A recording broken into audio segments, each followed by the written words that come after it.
these are my questions that I've got for you guys. Do you think the age for selling condoms should be lowered, and why? What do you think will be the effect on this? Would you personally watch a documentary on teenage pregnancy? Do you have any questions which you would like to ask me? You know your unique selling point about lowering condoms and selling it to younger age kids? Who would you go to talk about that, to consider that? I would talk to school children. Yeah. I think I'd go to year 9s, I think that would be appropriate, and ask them what they think. I don't know if they're just going to start giggling about it because they are still quite young, but I think I might go to year 9s and year 10s because that's when it all starts and kicks What off. about a professional point of view? Like Again, I think I'll talk to someone from the clinic. Okay. But what I'm not about sure. like a teenage pregnancy charity? Would they be? They might know more. Yeah, it's I think it's in Romford. I think Gerard was telling me. There's a place in Romford, and they it's a bit like that. It's all mothers and take their children there and stuff. Right. I think I wouldn't mind filming there, but I think that's again more to the female side rather than the male So side. it's not like a normal doctor's clinic. No, No. it's not. But I think I might go there for the female side of things. I might interview a pharmacist, see what they think. But I haven't really thought about that. Yeah. The only thing I'd say about you seem to be focusing on selling condoms. I think that you can actually get them free from family planning clinics. Yeah. So maybe you could take the view that, or ask particularly young boys, where if they were more readily available, Yeah. they hadn't actually got to go into a chemist and go through all the embarrassment of buying them. Yeah. Would they be more likely to use them maybe? I mean, if Yeah. they was given out, I don't know, at youth clubs, stuff like that. Yeah.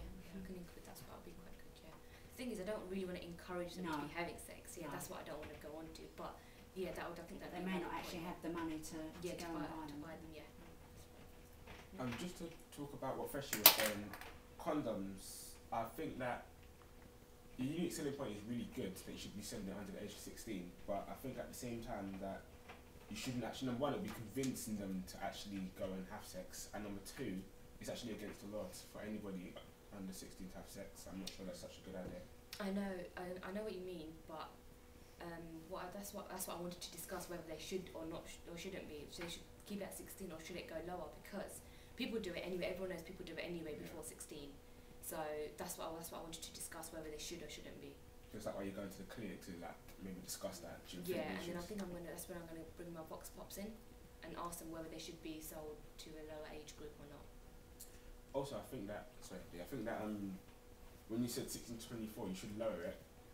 I think that it's okay because 24 is when students like of university actually go away, maybe like live on campus of their own, meet new people, think, you know what, there's no parents, I can do whatever they want, and that's probably, in fact, most sex happens in universities because it's like the people around them, parents can't nag them to say don't do this, don't do that.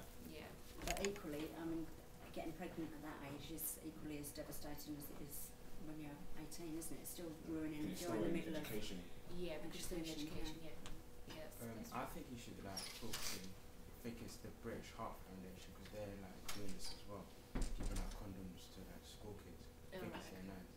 Yeah, I think I heard about it. Yeah, but yeah. I think it's going on like in Mayfield. They're giving out condoms to like year 9s. I think they done it here as well. Yeah. Yeah, they done it last year. I know they done it last year. Community thing. Yeah, the community list, yeah. Oh, yeah. Have you thought about interviewing someone who has been pregnant during the teenage? Yeah, that's what I'm going to do. I'm going to interview someone that's experienced it, yeah. Pregnant, yeah.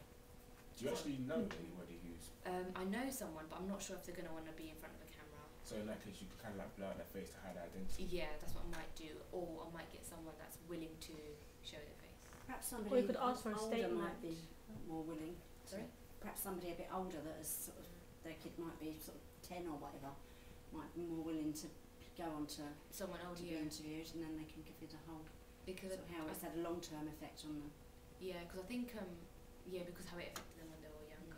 Because I do think that it would make it better when showing the face rather than hiding the identity. Yeah.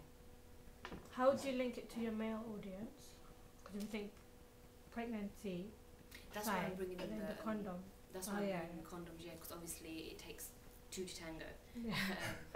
So that's how I want to link it in. That's why, because if I wasn't going to bring the condoms, it wouldn't be no relevant towards the male audience yeah. at all. So when I bring in the condom side of things, I think it all Choice, yeah. join together a bit Yeah. more, yeah. Is your documentary going to be formal or informal? I don't want to make it too formal, but I don't want to make it too informal. So it's going to be a bit of both, because I don't want to be quite direct. It's not exactly a jokey subject either, where I can joke about, but I do want the audience to think, yeah, that's something we need to take in consideration. I actually like the way that you've included both genders, because you're right, as you said before, whenever teenage pregnancy is talked about, it's always talked about females, because the women are the ones that actually have the baby, and most of the time you always hear about single mothers. Yeah. You never hear about single dads, because maybe the dad might leave the mother to say, you know what, you're the one that had the baby, you can take care of it. But the fact that you're actually getting males involved as well, I think that's also a good, unique selling point. Heartbeat. Yep. In reference to the conversation we had the other day, I went off and did some research based on a conversation I had with my housemate. Yeah. She told me, which is right, that there isn't actually a legal age to sell condoms. There isn't. No, which I thought there was, but there isn't. However, I'm not sure how easy it's going to be to hang your documentary off that. However, the pill, certainly the morning after pill, and I think possibly the normal pill as well, but you need to research this, has just been started being given out without a prescription.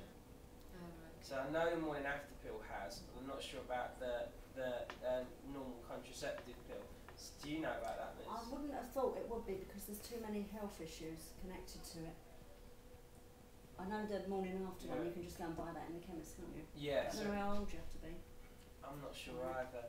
So it might be worth looking into those as well. You can still keep it, Yeah. but you know, you can, rather than it just being about like a legal age of condoms, you can focus on condoms should be more readily available, like the guys were saying, to younger people.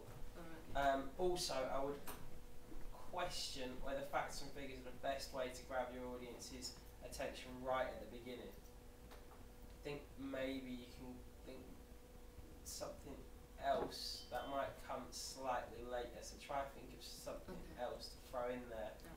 And I was thinking just maybe in general, not at the beginning, but somewhere in there, you could maybe do Fox Pops with pharmacists on what they know about kind of the rules and the laws and whether and how they feel about selling condoms and the morning I think after I mentioned pill. that to these guys, yeah.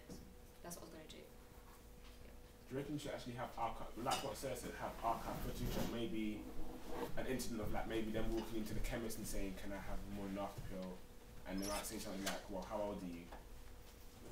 I suppose, but again, I was just saying, because I don't think I need to figure out what if there's an age on that. Yeah, I think a pharmacist would be a really good Because interview, because they do know, and they must get asked some bizarre questions. Yeah. You know, and if you get a nice friendly one, which most of them are, aren't they? They'd probably be more than willing. Yeah. So even if they did it as a voiceover, if they didn't want to be on Yeah, on the camera, then you could have.